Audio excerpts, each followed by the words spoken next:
नमस्कार, डेली 24 भारत देख रहे हैं आप। मैं हूं आपके साथ साहिल धुलिया। बुलेटिन की शुरुआत करेंगे। प्रधानमंत्री मोदी पश्चिम एशिया के हालातों पर राज्यसभा में 21 मिनट बोले। उन्होंने कहा कि अमेरिका इजराइल की ईरान से जंग जारी रही तो इसके दुष्परिणाम होंगे। आने वाला समय देश की सबसे बड़ी परीक्षा लेने वाला है। इसमें राज्यों का सहयोग जरूरी है। टीम इंडिया की तरह काम करना होगा। उन्होंने कहा कि होर्मुज स्ट्रेट में हमारे जहाज और भारतीय क्रू फंसा हुआ है। ये चिंताजनक है। हमारे व्यापार के रास्ते प्रभावित हो रहे हैं। गैस, तेल, फर्टिलाइजर्स जैसे जरूरी सामान की सप्लाई पर असर पड़ा है। एक दिन पहले पीएम ने लोकसभा में 25 मिनट की स्पीच दी थी। उन्होंने कहा था कि इस युद्ध के कारण दुनिया में जो कठिन हालात बने हैं उनका प्रभाव लंबे समय तक बने रहने की आशंका है। इसलिए हमें तैयार रहना होगा। हम कोरोना के समय भी एकजुटता से ऐसी चुनौतियों का सामना कर चुके हैं।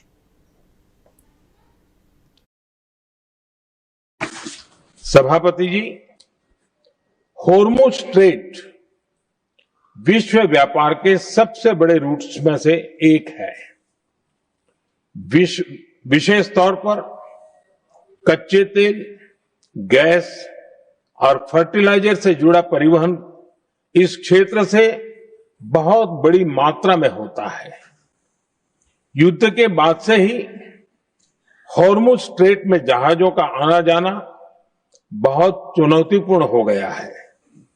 लेकिन विपरीत परिस्थितियों के बावजूद हमारी सरकार ने संवाद से, कूटनीति के माध्यम से रास्ते बनाने का प्रयास किया है। प्रयास ये है कि जहां से भी संभव हो वहां से तेल और गैस की सप्लाई भारत पहुंचे। ऐसी हर कोशिश के नतीजे भी देश देख रहा है।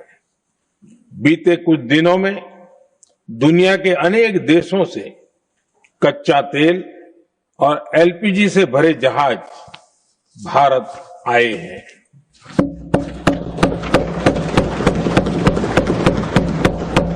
इस दिशा में हमारे प्रयास आने वाले दिनों में भी जारी रहेंगे। वहीं पश्चिमी एशिया में छिड़ी जंग का प्रभाव भारत की सियासत पर भी देखने को मिल रहा है। प्रधानमंत्री नरेंद्र मोदी ने जहां लोकसभा के बाद आज राज्यसभा में मिडिल ईस्ट में बने तनाव को लेकर भारत का रुख साफ किया, तो वहीं कांग्रेस सांसद और लोकसभा विपक्ष के नेता राहुल गांधी ने प्रधानमंत्री नरेंद्र मोदी पर विदेश नीति को लेकर जमकर निशाना साधा। पत्रकारों से बातचीत के दौरान कांग्रेस सांसद राहुल गांधी ने कहा कि भारत की विदेश नीति अब प्रधानमंत्री नरेंद्र मोदी की निजी विदेश नीति बनकर रह गई है।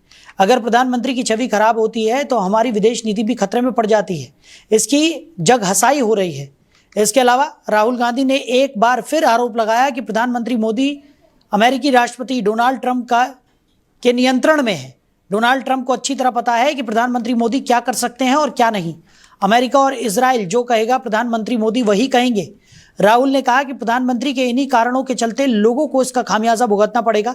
ये तो बस शुरुआत है, जहां एलपीजी और पेट्रोल की कीमतें बढ़ गई हैं। तो खबर पर ज्यादा चर्चा के लिए हमारे मैनेजिंग एडिटर रमेश ठाकुर जी हमारे साथ जुड़ गए। रमेश जी, एक तरफ प्रधानमंत्री नरेंद्र मोदी ने कल लोकसभा में और आज राज्यसभा में जिस तरीके से मिडिल ईस्ट में संघर्ष जारी है उस पर भारत का रुख स्पष्ट किया। साथ ही साथ उन्होंने ये भी कहा कि पूरे देश को एकजुट रहने की जरूरत है और एक इंडिया बनकर हमें काम करना होगा। दूसरी तरफ राहुल गांधी प्रधानमंत्री पर निशाना साधते हुए नजर आए। उन्होंने साफ तौर पर कहा कि डोनाल्ड ट्रंप को यह पता है कि वो प्रधानमंत्री नरेंद्र मोदी को जिस भी तरह से चाहें उस तरीके से मैनिपुलेट कर सकते हैं। यानी जो डोनाल्ड ट्रंप कहेंगे वही प्रधानमंत्री नरेंद्र मोदी कहेंगे। क्या लगता है सर आपको? नहीं, मुझे लगता है राहुल गांधी ने कोई नई बात नहीं कही है। उन्होंने वही सब दोहराया है जो 2-3 महीने से वो बोलते आए हैं। वो कहते हैं कि डोनाल्ड ट्रंप जिस तरीके से चाहेंगे वैसे प्रधानमंत्री मोदी करेंगे, तो कोई नई बात नहीं है। लेकिन हालांकि उन सब चीजों को लेके कल जिस तरीके से दोनों सदनों में खुद प्रधानमंत्री ने ये कह दिया है, संकट तो है, ये उन्होंने कल स्वीकार कर लिया है कि संकट नहीं है, लेकिन संकट है। लेकिन संकट से निपटने के लिए उन्होंने कहा कि पूरे देशवासियों को एकजुट रहना होगा और आगे कोई भी अगर इस तरह की चीजें आती हैं तो उससे निपटने के लिए हम लोगों को सबको आगे आना चाहिए। तो उनके कहने का मतलब बिल्कुल साफ है कि जो संकट बना हुआ है वो हमारे द्वारा नहीं बना है, वो वैश्विक स्तर पे जो चीजें हो रही हैं पीछे से एलपीजी, कच्चा क्रूड ऑयल को लेके जिस तरीके से पाबंदियां हैं, कॉमर्स स्टेट से जो चीजें नहीं आ पा रही हैं, तो सबको दिख रही है, कोई उनको बताने की छिपाने की जरूरत नहीं है। और फिर राहुल गांधी की बात जहां तक आ जाती है, राहुल गांधी किस ओहदे पे हैं ये हमको समझना चाहिए। वो विपक्ष की भूमिका को निभा रहे हैं, तो उनका तो धर्म है, वो जो करेंगे तो उनको स्वीकार करना पड़ेगा। प्रधानमंत्री खुद कहते हैं कि एक लोकतांत्रिक व्यवस्था में आलोचना करना, क्रिटिसाइज करना सरकार की चीजों को, वो होता है, तो वो अपना धर्म निभा रहे हैं। जी बिल्कुल, लेकिन गौर करने वाली बात रमेश जी ये भी है कि एक तरफ जब प्रधानमंत्री पूरे देश से एक होने की अपील कर रहे हैं, तो वहीं विपक्ष के जो नेता हैं, जो नेता प्रतिपक्ष हैं, वो यहाँ पर प्रधानमंत्री की नीतियों से संतुष्ट नहीं है। वो लगातार ये कहते हुए नजर आ रहे हैं कि प्रधानमंत्री नरेंद्र मोदी तो अमेरिका के इशारों पर चल रहे हैं, हमारे देश के प्रधानमंत्री पर ही वो इस तरीके के गंभीर आरोप लगा देते हैं, और जब देश को एकजुट रहने की जरूरत होती है उस वक्त जो विपक्ष है वो लगातार सरकार पर हमलावर है। ऐसे में सरकार जिस एकजुटता की बात कर रही है या जिस समर्थन की अपील सरकार की तरफ से की जा रही है, वो कैसे प्राप्त होगा? नहीं, देखो, समर्थन की जहां तक बात है, विपक्ष के हाथ में है क्या? विपक्ष तो वही कर रहा है जो सरकार कर रही है। अल्टीमेटली करना सबको सरकार को ही। हाँ, उन्होंने, प्रधानमंत्री ने पूरे भारत से 1,40,00,000 लोगों से समर्थन जरूर मांगा है, और उन्होंने कहा हमारे साथ चलो, आपका संबल हमें मजबूती देगा, ताकत देगा। उन्होंने यही तो कहा है। अब रही बात, विपक्ष ने कुछ ऐसे मुद्दे उठाए हैं जो स्वाभाविक हैं। उन्होंने कहा कि महंगाई जरूर बढ़ेगी, एलओपी जैसे कह रहे हैं कि अभी चुनाव है, आसाम का हो गया, तमिलनाडु का, केरल का, और आपका पश्चिम बंगाल। तो इस जैसे चुनाव खत्म होगा उसके बाद हर चीजों में कीमतें बढ़ाई जाएंगी, और वो कीमतें उन चीजों में जरूर बढ़ाई जाएंगी जो विदेशों से आ रही है हमारे पास, जिसमें तेल है, एलपीजी है, कपड़े हैं, और टेक्सटाइल वाली चीजें हैं, मोबाइल हैं। ये जितने भी कारखाने जितने भी हैं जो बाहर से आ रहे हैं, उनमें महंगाई बढ़ना स्वाभाविक है। ये इस बात को लेके विपक्ष ने पहले ही देश को आगाह कर दिया है। अच्छा, ये पॉलिटिकल मुद्दा हो गया। पॉलिटिकल मुद्दा इसलिए हो गया क्योंकि ये चीजें अगर अपोजिशन जनता को बताता है और उन राज्यों में जाके बताता है जहाँ पे चुनाव है, तो जाहिर सी बात है उससे इनको फायदा होगा। उनको लगता है कि नहीं, जो विपक्ष है, विपक्ष का बड़ा नेता अगर इस तरीके से बात कर रहा है, तो इसमें जो सत्ता पक्ष के लोग हैं उनकी मंशा साफ जाहिर होती है, वो चुनाव जीतना चाह रहे हैं, और वो पैनिक स्थिति को बिल्कुल बताना नहीं चाह रहे हैं, ना इसको शो करना चाह रहे हैं। तो यही सब उनको समझाने की कोशिश की है। देखिए, जनता जो होती है वो जितना विश्वास कभी कभार किसी मुद्दों पे सत्ता पक्ष पे नहीं रखती है, उससे ज्यादा विश्वास करती है विपक्ष के लोगों के ऊपर। उनको लगता है कि अगर कोई यथा स्थिति से हमें वाकिफ करवा सकता है वो अपोजिशन है। सत्ता पक्ष तो कई चीजों में झूठ बोलती है। अब झूठ बोलने की जहां तक बात आती है, क्योंकि 3-4 चीजें बिल्कुल क्लियर हो चुकी हैं। प्रधानमंत्री ने शुरुआत में ये कहा था, और सरकार से जुड़े हुए लोगों ने भी ये कहा था कि तेल का संकट नहीं है, ऊर्जा का संकट देश में नहीं है। फिर उसके उलट रेट भी बढ़ाए जाते हैं, और प्रधानमंत्री का सदन में ये स्वीकार भी करना उनका होता है कि संकट है, बरकरार है, और आगे भी स्थिति बनी रहेगी। और पहले कहा जाता था कि विपक्ष इस पे ना बोले, पैनिक स्थिति ना करे। तो दोनों चीजों में कन्ट्रडिक्शन होता हुआ दिख रहा होगा आपको भी। अब जिस तरीके से कल एक्सेप्ट करा है प्रधानमंत्री ने कि अभी फिलहाल तो संकट है, और ये संकट आगे आने वाले समय में भी बरकरार रहेगा, इस बात की भी को लेके स्वीकार कर लिया है सरकार ने। तो ये मुझे लगता है राहुल गांधी को और संबल दे गया, और बल मिल गया। उन्होंने पहले कह दिया था कि मैं तो ये कह रहा था कि संकट है, आज देखो सरकार ने पहले मान लिया। पहले अगर कोई आम आदमी अगर कोई संकट पे बात करता था, ऊर्जा संकट पे, तो वो कहते थे कि अफवाह मत फैलाओ। अब तो सरकार खुद ही अफवाह फैला रही है, और इस ऐसी स्थिति मुझे जहां तक लगता है साहिल जी, इतनी भयावह स्थिति नहीं है। अब 2 दिन से अगर हम देखें तो सिलेंडरों की सप्लाई मतलब सामान्य हो गई है, ज्यादा कहीं कोई दिक्कत वगैरह नहीं हो रही है। अब इसको आप कोरोना काल जैसे संकट से अगर जोड़ते हो ना, तो ये चीजें पल्ले नहीं पड़ती हैं। चलिए रमेश जी, हमारे साथ जुड़ने के लिए, इन तमाम चर्चाओं के लिए आपका बहुत शुक्रिया। तो एक तरफ प्रधानमंत्री नरेंद्र मोदी ने राज्यसभा से भी आज अपने संबोधन के जरिए पूरे देश को एकजुट रहने की अपील की है। तो दूसरी तरफ राहुल गांधी प्रधानमंत्री नरेंद्र मोदी पर एक बार फिर हमलावर नजर आए। उन्होंने साफ तौर पर कहा कि प्रधानमंत्री नरेंद्र मोदी वही कहेंगे जो अमेरिका उन्हें कहने के लिए कहेगा। वहीं पश्चिम एशिया में तेजी से बिगड़ रही स्थिति को देखते हुए रक्षा मंत्री राजनाथ सिंह ने उच्च स्तरीय सुरक्षा समीक्षा बैठक बुलाई, जो करीब 1.5 घंटे तक चली। बैठक में देश की ऊर्जा सुरक्षा और स्ट्रेट ऑफ होर्मुज से गुजरने वाले भारतीय तेल टैंकर्स की सुरक्षा को लेकर विस्तृत चर्चा हुई। कर्तव्य भवन 2 में हुई इस अहम बैठक में चीफ ऑफ डिफेंस स्टाफ, तीनों सेना प्रमुख और शीर्ष सरकारी अधिकारियों ने भाग लिया। इस उच्च स्तरीय बैठक का उद्देश्य भारतीय झंडे वाले जहाजों की सुरक्षा सुनिश्चित करना और महत्वपूर्ण समुद्री मार्गों से ऊर्जा आपूर्ति को बिना रुकावट जारी रखना है। इसी को लेकर भारतीय नौसेना को समुद्री कमर्शियल रास्तों की सुरक्षा के लिए अलर्ट पर रखा गया है। बताया जा रहा है कि बैठक में सैन्य नेतृत्व ने स्पष्ट किया कि भारतीय नौसेना स्ट्रेट ऑफ हॉर्मुज के आसपास के घटनाक्रमों पर 24 घंटे नजर रख रही है। व्यापारिक जहाजों के साथ निरंतर संपर्क बनाया गया है और उन्हें सुरक्षित नेविगेशन के लिए जरूरी सलाह दी जा रही है। तो मिडिल ईस्ट संकट पर यह महत्वपूर्ण बैठक की गई। तेल टैंकर्स की सेफ्टी पर एक प्लान यहां पर बनाया गया। रक्षा मंत्री राजनाथ सिंह की अध्यक्षता में यह महत्वपूर्ण बैठक हुई।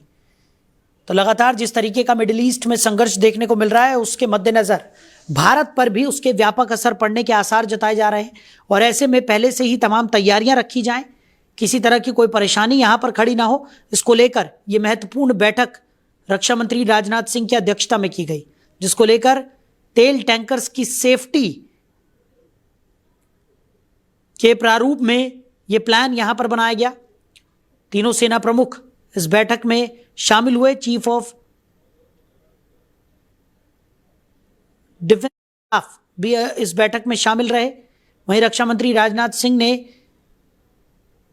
तेल टैंकर्स की सेफ्टी पर प्लान बनाने के लिए इस महत्वपूर्ण बैठक को बुलाया था और रक्षा मंत्री राजनाथ सिंह ने खुद इस बैठक की अध्यक्षता की और उम्मीद यही जताई जा रही है कि इस बैठक के माध्यम से आने वाले समय में जिस तरीके का संकट, क्योंकि मिडिल ईस्ट में लगातार संघर्ष जारी है, ऐसे में जो संकट भारत के ऊपर आने का अंदेशा है, उसको लेकर पहले से ही तमाम तरीके की तैयारियां की जा सके।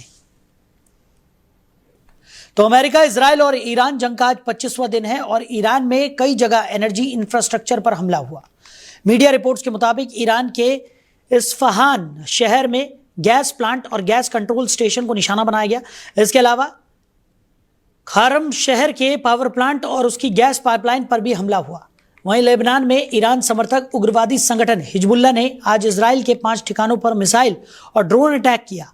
हिजबुल्लाह ने बताया कि उसने इजरायली सैनिकों की एक छावनी, रडार और तोपखाने को निशाना बनाया है। तो ईरान में गैस प्लांट को निशाना बनाया गया। हिजबुल्लाह का 5 इजरायली ठिकानों पर मिसाइल अटैक देखने को मिला। जंग में अब तक 2663 मौतें होने की खबर है। ईरान में गैस प्लांट को निशाना बनाया गया।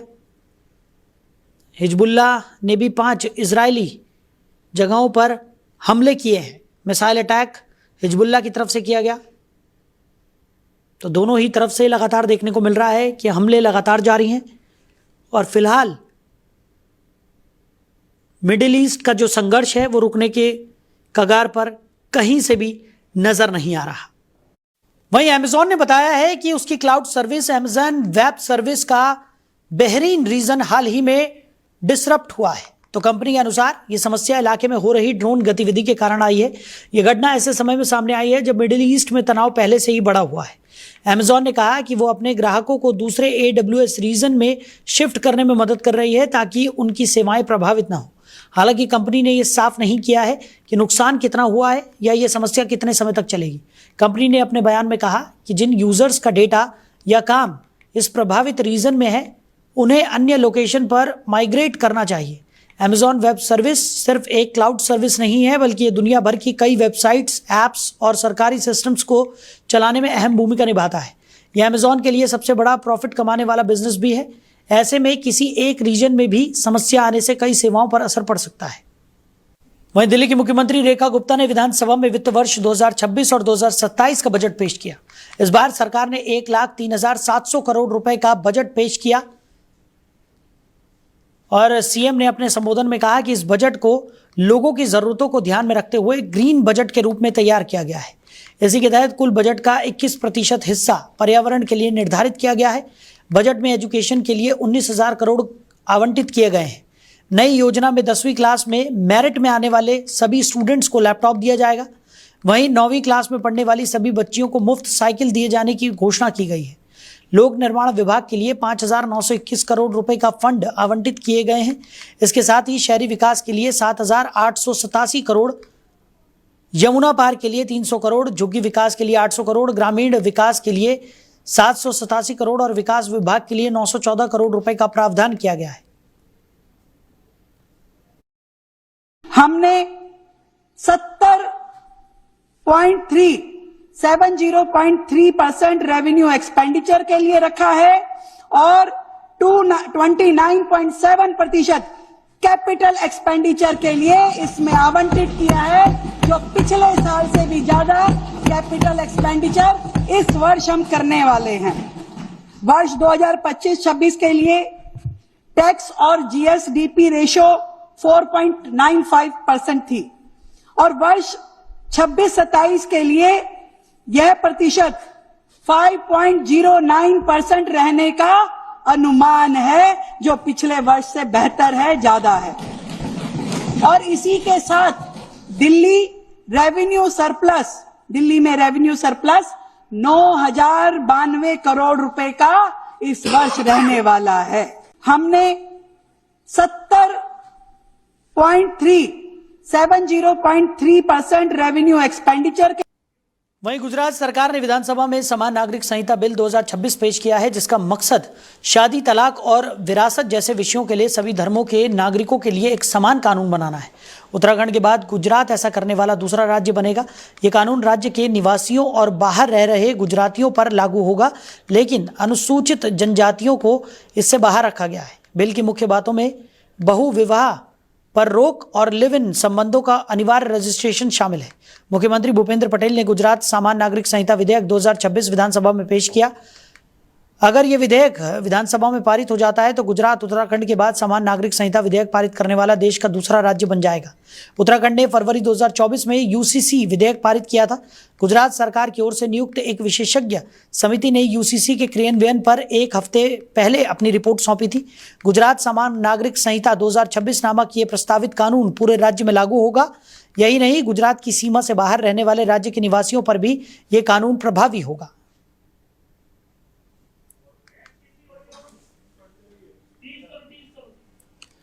तो शादी, लिव इन के लिए समान कानून का प्रावधान होगा। गुजरात विधानसभा में यूसीसी बिल पेश किया गया है। सीएम भूपेंद्र पटेल ने यूसीसी बिल पेश किया है। तो अगर ये बिल पारित हो जाता है तो गुजरात पूरे देश का दूसरा ऐसा राज्य होगा जहां पर यूसीसी कानून लागू होगा। बता दें कि इससे पहले उत्तराखंड में यूसीसी कानून को लागू कर दिया गया। अब गुजरात विधानसभा में भी यूसीसी बिल पेश किया गया है। राष्ट्रीय अध्यक्ष चुन लिए गए हैं। अध्यक्ष पद के चुनाव के लिए नामांकन की आज अंतिम तारीख थी। उनके खिलाफ किसी दूसरे पार्टी नेता ने नामांकन दाखिल नहीं किया, जिससे वो निर्विरोध अध्यक्ष चुने गए हैं। जनता दल यूनाइटेड के राष्ट्रीय अध्यक्ष के चुनाव में नामांकन की आखिरी तारीख थी। इस चुनाव में नीतीश कुमार एकमात्र उम्मीदवार थे। अंतिम तिथि तक जेडीयू के किसी नेता ने नामांकन दाखिल नहीं किया, इसलिए आज नीतीश कुमार जेडीयू के निर्विरोध राष्ट्रीय अध्यक्ष चुन लिए गए। जनता दल यूनाइटेड के राष्ट्रीय सचिव और मुख्यालय प्रभारी ने एक प्रेस विज्ञप्ति में नीतीश कुमार को पार्टी का राष्ट्रीय अध्यक्ष चुने जाने की सूचना दी है। उन्होंने कहा कि अध्यक्ष पद की उम्मीदवारी के लिए नामांकन वापस लेने का अंतिम समय सुबह 11 बजे तक था। नामांकन वापस लेने का समय समाप्त होने के बाद निर्वाचन अधिकारी के पास केवल नीतीश कुमार का नामांकन ही शेष है। वहीं पुडुचेरी में 9 अप्रैल को होने वाले विधानसभा चुनाव से पहले सियासत में गर्माहट बढ़ गई है। चुनावी रण में राजनीतिक पार्टियों ने अपनी अपनी तैयारी और भी तेज कर दी है। इसी क्रम में अब इस चुनाव से पहले डीएमके ने अपने उम्मीदवारों की पहली सूची जारी कर दी है। पार्टी इस बार सभी 13 सीटों पर चुनाव लड़ रही है। पार्टी के प्रवक्ताओं ने बताया कि सूची में उन सभी प्रत्याशियों के नाम शामिल हैं जिन्हें पार्टी ने विभिन्न निर्वाचन क्षेत्रों से मैदान में उतारा है। पुडुचेरी में 9 अप्रैल को होने वाले विधानसभा चुनाव से पहले कांग्रेस और डीएमके के बीच सीटों का फॉर्मूला तय हो गया है। मीडिया रिपोर्ट्स में बताया गया है कि नए फॉर्मूले के अनुसार कुल 30 सीटों में कांग्रेस, 16 डीएमके, 12 सीपीआई 1 और वीसीके 1 सीट पर चुनाव लड़ेगी। समझौता कई दिनों की बातचीत के बाद हुआ है। उधर सुप्रीम कोर्ट ने कहा है कि केवल हिंदू, सिख और बौद्ध धर्म से जुड़े लोग ही अनुसूचित जाति का दर्जा प्राप्त कर सकते हैं। अगर कोई ईसाई या किसी और धर्म में धर्मांतरण करता है तो वह अनुसूचित जाति का दर्जा खो देगा। जस्टिस पीके मिश्रा और जस्टिस एनवी अंजारिया की बेंच ने फैसला सुनाते हुए कहा कि ईसाई धर्म अपनाने वाला दलित व्यक्ति अनुसूचित जाति और अनुसूचित जनजाति अधिनियम के तहत मिलने वाले किसी भी संरक्षण का दावा नहीं कर सकता है। यह फैसला आंध्र प्रदेश हाईकोर्ट के मई 2025 के फैसले के खिलाफ लगाई गई चिथंदा की याचिका पर सुनाया गया। धर्म परिवर्तन के बाद पादरी बने चिंथदा आनंद ने याचिका लगाई थी कि उन्हें अक्काला रामी रेड्डी समेत कुछ लोगों ने जातिगत भेदभाव और दुर्व्यवहार का सामना उन्हें करना पड़ा।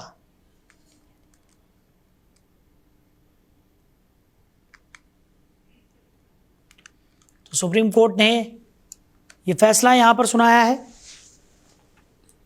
बता दें कि हिंदू, बौद्ध, सिख ही अब एससी का दर्जा प्राप्त करेंगे। अन्य धर्म अपनाने वालों को एससी का दर्जा नहीं मिलेगा। तो सुप्रीम कोर्ट ने यह फैसला सुना दिया है। हिंदू, बौद्ध, सिख ही एससी का दावा यहां पर कर सकते हैं और अन्य धर्म अपनाने वालों को अब यह दावा करने का अधिकार नहीं होगा। वहीं आर्मी, नेवी और एयरफोर्स की महिला शॉर्ट सर्विस कमीशन अफसर जिन्हें परमानेंट कमीशन नहीं मिला है, अब उन्हें पूरी पेंशन मिलेगी। सुप्रीम कोर्ट ने यह फैसला सुनाया। कोर्ट ने कहा कि महिला अफसरों को स्थायी कमीशन न देना उनकी योग्यता की कमी नहीं बल्कि व्यवस्था में मौजूद भेदभाव का नतीजा था। जस्टिस सूर्यकांत, जस्टिस उज्जवल भुइया और जस्टिस एन कोटेश्वर सिंह की बेंच ने कहा कि अब ये माना जाएगा कि इन महिला अफसरों ने पेंशन के लिए जरूरी 20 साल की सर्विस पूरी कर ली है, भले ही उन्हें पहले ही सेवा से हटा दिया गया हो। दरअसल कोर्ट का यह फैसला सुचिता एडन समेत अन्य महिला अफसरों की याचिका पर सामने आया है, जिसमें केंद्र की परमानेंट कमीशन से जुड़ी 2019 की पॉलिसी और आर्म्ड फोर्सेस ट्रिब्यूनल के फैसलों को चुनौती दी गई थी।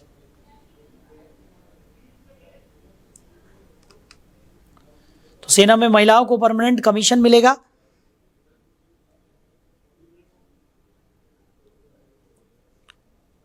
आपको बता दें कि जिनकी सर्विस खत्म हुई है उन्हें भी अब पेंशन मिलेगी।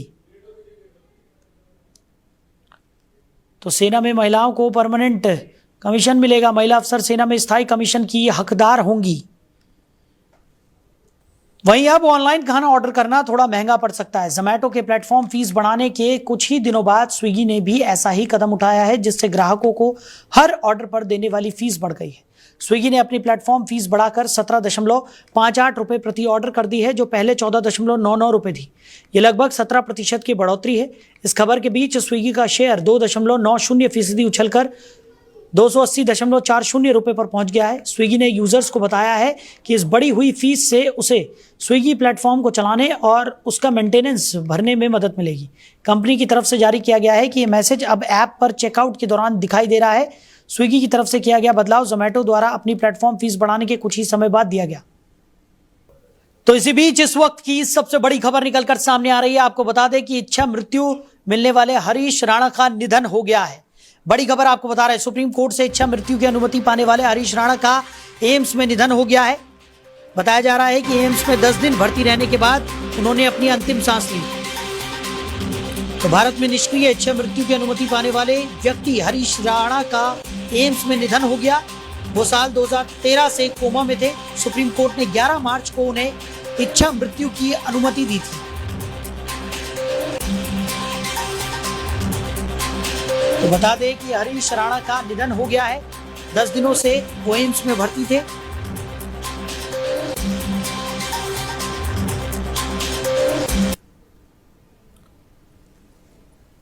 तो 10 दिनों से एम्स में भर्ती रहने के बाद उन्होंने अपनी अंतिम सांस ली। बता दें सुप्रीम कोर्ट से उन्हें इच्छा मृत्यु की अनुमति मिल गई थी और अब ये बड़ी खबर निकलकर सामने आ रही है कि हरीश राणा का निधन हो गया है। हरीश राणा का निधन हो गया है। सुप्रीम कोर्ट से इच्छा मृत्यु पाने वाले हरीश राणा ने 10 दिन एम्स में भर्ती रहने के बाद अपनी अंतिम सांस ली। तो इसी खबर पर ज्यादा चर्चा के लिए हमारे मैनेजिंग एडिटर रमेश ठाकुर जी हमारे साथ जुड़ गए। रमेश जी, सुप्रीम कोर्ट से इच्छा मृत्यु पाने वाले हरीश राणा का निधन हो गया है। बताया जा रहा है कि 10 दिन से वो एम्स में भर्ती थे और उसके बाद उन्होंने अपनी अंतिम सांस ली। क्या कहेंगे सर? देखिए, मैं इसको सामान्य निधन नहीं कहूंगा, इसको ऐसे दर्द भरे शरीर से मुक्ति कहूंगा जो एक लंबा समय बीता। 13 साल का बहुत लंबा समय उन्होंने काटा। एक अचेत अवस्था में एक युवा पड़ा हुआ है बिस्तर पे, जो ना खा सकता है, ना पी सकता है, ना बोल सकता है, ना कुछ, कोई चेतना उनके अंदर नहीं रही। तो उसको लगभग 13 सालों से जिस तरीके से उन्होंने विरह वाला एक दर्द भरा जो जीवन उन्होंने काटा, तो मुझे लगता है कि ये भगवान की इस बीच में उनके परिवार ने जो उनके लिए संघर्ष करा, उनके ठीक होने की झूठी तसल्ली अपने अंदर पाले रखे उन लोगों ने, लेकिन अंततोगत्वा प्रकृति को शायद कुछ और मंजूर था। आज 24 तारीख शायद उनके जीवन की अंतिम तारीख मुकर्रर थी। उन्होंने आज अंतिम सांस ली और ये मुझे लगता है ये सांसें प्राकृतिक बनाने के लिए बहुत कुछ किया गया। लंबी लड़ाई कोर्ट, हाई कोर्ट से लेकर सुप्रीम कोर्ट तक उनके परिजनों ने लड़ी और इच्छा मृत्यु की मांग की। जब पूरी हुई तो पूरी होने के 10-11 दिन के बाद उनको मिली जिसकी कोई कल्पना भी नहीं कर सकता था, क्योंकि ये पहली कोर्ट द्वारा इच्छा मृत्यु दी गई थी। और मैंने पहले भी कहा, ये पहली नहीं, ये आखिरी हो। इस तरीके की मौत किसी के भी हिस्से में ना आए। और सबसे बड़ी बात ये है, जब साहिल इनका घर से, गाजियाबाद से जब इनको एम्स ले जाया जा रहा था जी, तो भी ये बड़ा चौंकाने वाली और अचंभित करने वाली बात थी। हर एक व्यक्ति किसी भी अस्पताल में जिंदा होने के लिए जाता है, स्वस्थ होने के लिए जाना जाता है, लेकिन ये ऐसा था जो मौत मांगने जा रहा है जी। घर से जब निकला था उनको उस अस्पताल से मौत मांगनी थी उनको, और मुझे लगता है कि आज उनको वो दिन उनके जीवन का आखिरी था और प्रभु ने उनकी इच्छा, उनके परिवार की इच्छा सुन ली और उनकी इच्छा मृत्यु के मुताबिक आज उन्होंने अंतिम सांस ली है जी। चलिए रमेश जी, हमारे साथ जुड़ने के लिए, इस तमाम चर्चा के लिए आपका बहुत शुक्रिया। तो दिल्ली के एम्स में हरीश राणा ने अपनी अंतिम सांस ली। बताया जा रहा है कि 10 दिनों से डॉक्टरों की निगरानी में वो एम्स में भर्ती थे। 13 साल बाद कोमा के दर्द से उन्हें अब राहत मिल गई है। तो दिल्ली के एम्स में अंतिम सांस हरीश राणा ने ली। 13 सालों से वो कोमा में थे, जिसके बाद सुप्रीम कोर्ट ने फैसला सुनाते हुए उन्हें इच्छा मृत्यु दी थी। तो फिलहाल इस बुलेटिन में मेरे साथ इतना ही। आप बने रहिए। नमस्कार।